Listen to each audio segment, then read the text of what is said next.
வணக்கம். சாவித்ரி சமையலுக்கு உங்களை வரவேற்கிறேன். இப்போ அருமையான சுவையில சத்தான சிறுதானியத்துல குதிரைவாலி அரிசி வச்சு அரிசியும் பருப்பு சாதம் தாங்க செய்ய போறோம். இது வித்தியாசமான சுவையில நல்லா இருக்கும். இது லஞ்ச் பாக்ஸ் ரெசிபியாவும் கூட எடுத்துட்டு போலாங்க. இந்த அரிசியும் பருப்பு சாதத்துக்கு எல்லா வகையான காரசாரமான பொரியல் ஆகட்டும், இது கூட தயிர் பச்சடி இல்லாட்டி தயிர் வச்சு சாப்பிடவும் ரொம்ப அருமையா இருக்குங்க. ஊறுகாய் அப்பளம் கூட சேர்த்து சாப்பிட ரொம்ப அருமையா இருக்குங்க. வாங்க இப்ப வீடியோக்குள்ள போகலாம். குதிரைவாலி அரிசி 1 டம்ளர் எடுத்துருக்குங்க. இது 250 கிராம் பக்கம் வரும். இதை நல்லா கழுவிட்டு ஒரு 20 நிமிஷம் பக்கம் ஊற வச்சுக்கலாங்க. இதே டம்ளர்ல 1/2 கப் அளவுக்கு துவரம்பருப்பு எடுத்து வச்சிருக்கேங்க. நல்லா 2-3 டைம் கழுவிட்டு அதுக்கப்புறம் நம்ம ஒரு 20 நிமிஷம் குதிரைவாலி அரிசியை ஊற வச்சுக்கலாங்க. அரிசி பருப்பு சாதம் தாளிக்கிறதுக்குங்க 3 table spoon oil, 1 table spoon நெய் சேர்த்துக்கிறேங்க. இதில் விருப்பப்பட்டால் நெய் சேர்த்துக்கலாங்க. இல்லாட்டி கடைசியாக கூட செஞ்சு முடிச்சு இறக்குன வரைக்கும் கூட நெய் சேர்த்துக்கலாம். நெய் தவிர்த்துட்டும் கூட இந்த அரிசி பருப்பு சாதம் செய்யலாங்க. இப்போ எண்ணெய் சூடாயிடுச்சு. இது கூட 1/2 டீஸ்பூன் கடுகு, கடுகு பொரியறது கூடவே 1/2 டீஸ்பூன் உளுந்தம்பருப்பு, 1 டீஸ்பூன் சீரகம், இதெல்லாம் நல்லா பொரிஞ்சு வந்துருச்சுங்க. இது கூட 15 to 20 சின்ன வெங்காயம் இதை சேர்த்து நல்லா வதக்கி விட்டுக்கலாங்க. சின்ன வெங்காயத்துக்கு பதிலாக நீங்கள் இல்லாத பட்சத்தில் ஒரு பெரிய வெங்காயம் பொடியாக நறுக்கி சேர்த்துக்கலாம்.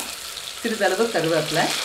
இப்போ வெங்காயம் ஓரளவுக்கு வதங்கிடுச்சுங்க. இது கூடவே காரத்துக்கு 2 பச்சை மிளகாய், இது கூட மிளகாய் தூள் இல்லாட்டி சாம்பார் பொடி கொஞ்சமாக சேர்த்துக்கிறதுனாலங்க மிளகாய் அவங்க காரத்துக்கு அந்தளவு சேர்த்துக்கலாம்.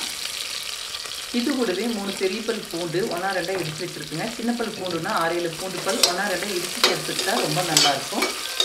எல்லாமே நல்லா வதங்கிடுச்சு. 2 தக்காளி எடுத்துருக்கேங்க. இதை சேர்த்து நல்லா வதக்கிட்டுக்கலாம். தக்காளி நல்லா வதங்கி வரச்சு கொஞ்சமாக உப்பு சேர்த்துக்கலாங்க.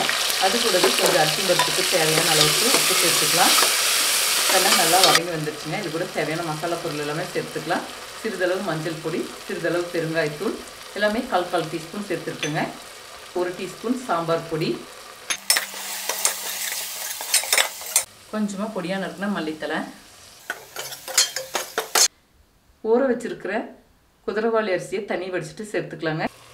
குக்கரில் வைக்கிறனால உங்களுக்கு சீக்கிரமாகவே நல்லா வெந்துருங்க. ரொம்ப நேரம் ஊற வைக்க வேண்டியதில்லை. ஒரு 10-20 நிமிஷம் ஊற வச்சுக்கிட்டாலே போதும். இது கூடவே கழுவி வச்சிருக்கிற துவரம்பருப்பை சேர்த்துக்கலாம். துவரம்பருப்பை ஊற வைக்கலைங்க. இப்போ நல்லா கலந்து விட்டுக்கலாங்க. இப்போ தேவையான அளவுக்கு தண்ணி சேர்த்துக்கலாம். 1 டம்ளர் குதிரைவாலி அரிசி, 1/2 டம்ளர் துவரம்பருப்பு, மொத்தம் 1.5 டம்ளருங்க. இதுக்கு 4 டம்ளர் அளவுக்கு தண்ணி சேர்த்துக்கிறேன். ரொம்ப குழைவாக வேணுங்கிறவங்க 5 டம்ளர் கூட தண்ணி சேர்த்துக்கலாம். குக்கரில் மீடியம் ஹை ஃப்ளேமில் 4-5 விசில் வச்சுக்கிட்டா சரியாக இருக்கும். இப்போ நல்லா காய்ந்து விட்டுட்டு தண்ணி டேஸ்ட் பார்க்கும்போதுங்க லேசாக உப்பு கரிச்ச மாதிரி இருந்துச்சுன்னா அரிசி பருப்பு சாதத்துக்கு உப்பு அளவு சரியாக இருக்குன்னு அர்த்தங்க. கொஞ்சம் உப்பு குறைவாக இருந்தால் டேஸ்ட்டு பார்த்துட்டு கொஞ்சம் பொடி உப்பும் கூட கலந்துக்கலாம். இப்போ குக்கரில் 5 விசில் வந்து ஏரெல்லாம் போயிடுச்சுங்க. ஓப்பன் செய்து பார்க்கலாம். இப்போ அருமையான சுவையில் சத்தான சிறுதானியத்தில் குதிரைவாலி அரிசி வச்சு அரிசி பருப்பு சாதம் செய்துட்டேங்க.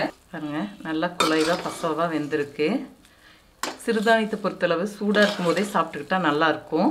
கொஞ்சம் சூடாருன்னா உங்களுக்கு இறுகின மாதிரி ஆகும். இது கூட நீங்கள் வெங்காய தயிர் பச்சடி வச்சுக்கலாம். வெறும் தயிர் சேர்த்து கூட சாப்பிட்டுக்கலாம். எல்லா வகையான பொரியல் கூட்டெல்லாம் வச்சு சாப்பிட ரொம்ப நல்லா இருக்குங்க. ஊறுகாய் அப்பளம் கூட வச்சு சாப்பிடலாம். இதே முறையில் செய்து பாருங்கள். இந்த வீடியோ பிடிச்சிருந்தா லைக் பண்ணுங்கள், ஷேர் பண்ணுங்கள், சப்ஸ்கிரைப் பண்ணுங்கள், கமெண்ட்ஸ் பண்ணுங்கள். அடுத்த வீடியோவில் சந்திக்கலாம்.